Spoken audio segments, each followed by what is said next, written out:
Ассалаумағалейкум достар. Өздеріңіз көріп барып жатқандай, біздерге көбінше хаял адамдар келеді, ер адамдар аз келеді. Енді кейінгі жағына ерлі-зайыптылар бірге келушілер көбейіп жатыр. Солардың бірі, сол нәтиже алғандармен азырақ сәугет алып барамыз. Қандай мәселе бойынша келіп едіңіз? Менде негізі ішкі қорқу, өзіме сенбеушілік, түскілдікке түсіп, сол мәселеде келіп едім негізі. Сеанстардан қандай өзгерістер сезіп жатсыз? Сеанслар жүде жақты маған, барлық жаңа түскілдіктерден бір құтылғандай болып, бір жеңілдескендей болдым. Енді сіздерде көбінше енді жеңге айтқандай жетіспеушілік болып, содан шыға алмай жүрдік біраз уақыт еді. Енді бұл туралы сәл не алайық, одан басқа нәтижелер, мөнәсебеттерде қандай өзгерістер сездіңіз? Мөнәсебеттерде жақын адамдармен бір-бірімізге жаңа жақынласып, бір-бірімізбен жаңа татулық пайда болды дейміз бе, сондай бір. Біз келген адамдар көбісі хайран қалады сеанстардан кейін. Атрапында адамдармен мөнәсебеттерде қандай да машқала болса, қандай суықтылық болса, или сеанстардан кейін бәрі жақсы болып кетеді, өздері хайран қалады да. Сізде сол заттар қандай көрдіңіз бе, сездіңіз бе? Сол мен де басында сенген жоқ едім, ол мәселен менің жаңағы жақсы тарапқа өзгеруіменен ол атрапымдағы адамдарым сол менімен сол жақсы мөнәсебетте болып кетуіне еш сенген жоқ едім. Сеансларға қатынап өзім соның куәсі болдым. Мынандай біздер оларға барып жақсы сөйлесің демейміз, олармен сөйлесеміз, қалай өзіне өзі болып кетеді? Енді бәрі де сол іштегі не дейміз, түскінлікті, жаңағы қорқу деп жатырмыз. Бәрі сол жоғалғаннан кейін болатын шығар деп ойлаймын өзім. Біздерде көбісі хаялар келеді, еркек адамдар бұндай жерде сенбейді да. Сізде көзқарас қандай болды алдын келмесе алдын? Алдым енді сенгенім жоқ бұл. Келіншегім барайық деп еш барғым келген жоқ, келгім келген жоқ ол маған. Қойса олар мошенник болады ғой дедіңіз. Қойса оларды деп ол не жәрдем көрсетеді деп сондай неде көп уақытқа дейін екіленіп жүрдім бір. Ақыры бір көрсек көрейік деп бір келіп көріп, бұның нәтижесін бір жақсы тарапын көріп жатырмын. Окей, түсінікті. Енді азырақ жеңгеден не қылсақ. Сізде қандай мәселелер болды? Не заттар сезіп жатырсыз? Мен өзім соңғы вақытлар сізді Instagram тармағынан көріп баратын едім. Қысқа рилстар қоятын едіңіз. Апайы аңсат тілді түсіндіретін едіңіз. Қатта барып көруге, барып көрсем деп хәуес еткен менді. Сөйтіп көріп жүретінен барайық деп. Күйеуіме айтсам, күйеуімде екілену болды. Кейіннен өзі сондай бір уақытлар болды. Мен Алла тағалам өзі бастап келді ме, ниет еттім да. Сізге келдік, сеанстарға қатынадық. Құдайға шүкір, қуанамын мен келгеніме. Қандай өзгерістер сезіп жатырсыз? Өмір ажайып десе, аңсат жасау. Алдын қандай еді? Енді алдында жақсы еді, құдайға шүкір, бірақ енді өтміштегі затларды ойлап мен ашулана беретін бар еді. Сол бұрынғы затты не қылсам, сол дәуірге қайтып, сол уақыттағы затқа түсіп, ашуланып, не қылдейміз, өтмішті қойып жүрмеймін да. Бір үмітсіздіктер пайда болды ма соңғы уақытлары, сондай сезімдер болды да. Мөнәсебеттерде қандай өзгерістер сездіңіз? Құдайға шүкір, әмес жақсы әзір. Сізде де күтілмеген заттар болды ма? Ала, күтілмеген заттар көп болды. Жақынларымменен мөнәсебетлерде сіздің тапсырмаңызбен сіз тапсырма берген уақытта бір екіленген уақытларым болған, бірақ бәрібір өздері маған жақсы мөнәсебет болып кеткен. Сіз айтқандай адамның әр нәрсе басында, менде, ішінде дедіңіз ғой, ішкі сезімдерде деп. Дұрыс екен сол. Денсаулықта қандай өзгерістер болды? Денсаулықта бұрын ашулансам белім ауырып, сондай кейін ұйықтай алмай қалатын әдеттерім бар еді. Қазір өтіп не болса ашуланып отырғаным жоқ, жеңіл қарап отырмын. Өтіп кетіп жатыр. Белің сауырған жоқ па? Жоқ. Окей. Сол жерде және просто айтып кетейік, сол денсаулыққа байланысты.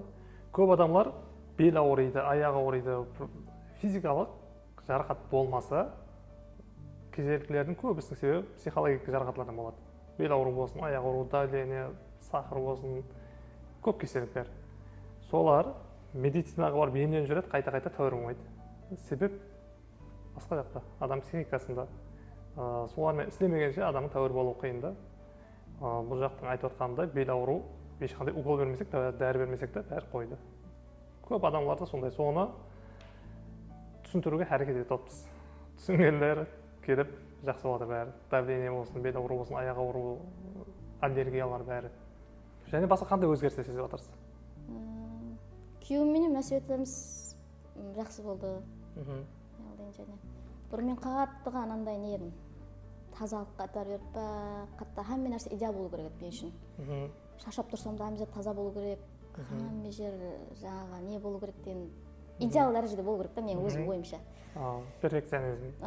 Енді бір зат орында тұрмаса нерві етіп. ұлыма сондай hamma нәрсе таза болу керек, орында тұру керек деген зат болады да.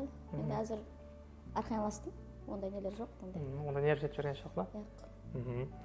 Жігітіңізде қандай өзгерістер болды? Сіздің айтқаныңызбен аузыңыздан естейік. Алдына мақсат қойып ұмтылып отырды. Түскілікке түсіп қалып еді соңғы уақытлар. Жақсы екен нәрселер, өзгерістер батырды. Көп еркектер әйеліне ондай затты айтқысы келмейді да, келіншегіне ашылып айтқысы келмейді. Сізде қандай? Қандай болды? Бұрын менде күйеуім ұлыма өйтпесе айта бермейтін еді. Қазір құдайға шүкір. Айтады ба? Сырлашпайсыз. Алдыңғыдан гөрі жылулық, жақынлық жақсыланды көбейді ме, күшейді ме? Жақсы, мәселелерім жақсыланды. Окей.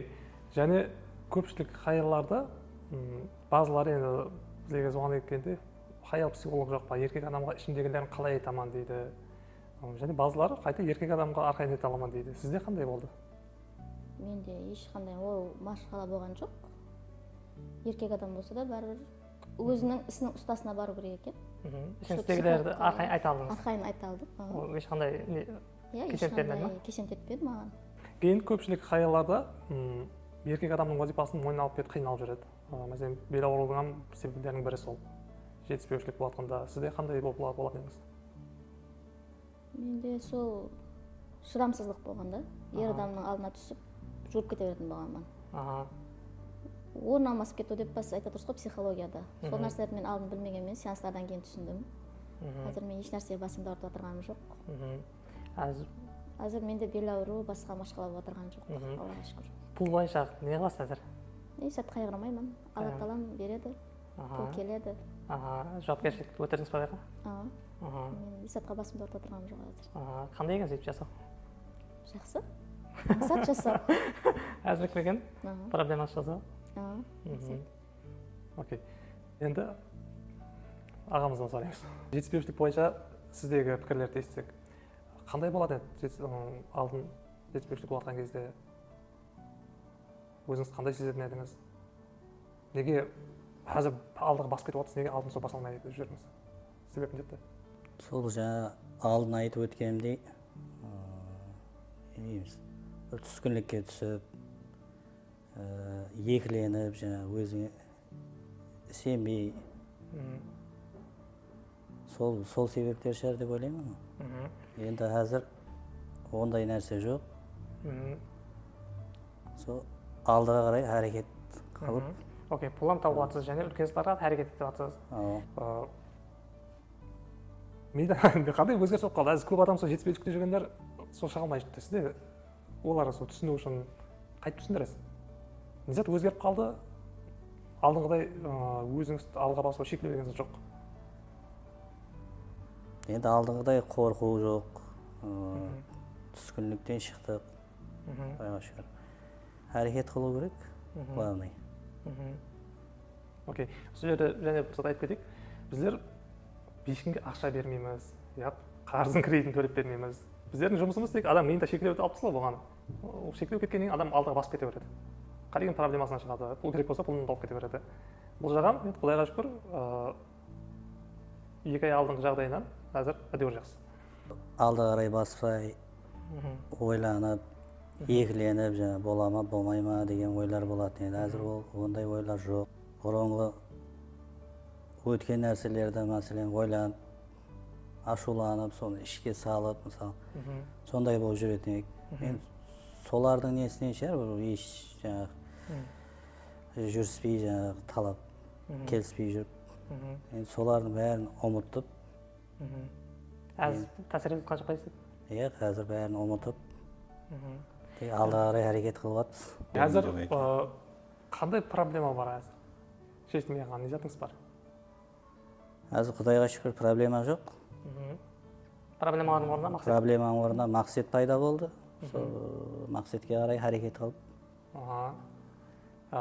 Сол алдыңғы өзіңізде сондай жағдайда жүрген адамдар көп та, соларға не зат айтып аласыз? Адамдарға айтатыным, Саманбетов орайына бір мәрте болса да бір келіп, консультация алып, бір көруін мәслихат етемін. Одан кейін жаңағы бір консультациядан болмайды, бірақ жаңағы сеансларына қатынауына мәслихат етіп қаламын. Қандай қазір бұрын сенбейтін едіңіз? Болмайтын адамдар ғой, не қылып береді соға деп ойлайтын едіңіз? Тура енді бұрын сөйтіп ойлайтын едім. Маған жаңағы пұл бере ме, не қылады ол, мен байытшы бере ме деп ойлайтын едім. Ұлыма сенбейтін оны енді, турасын айтқанда.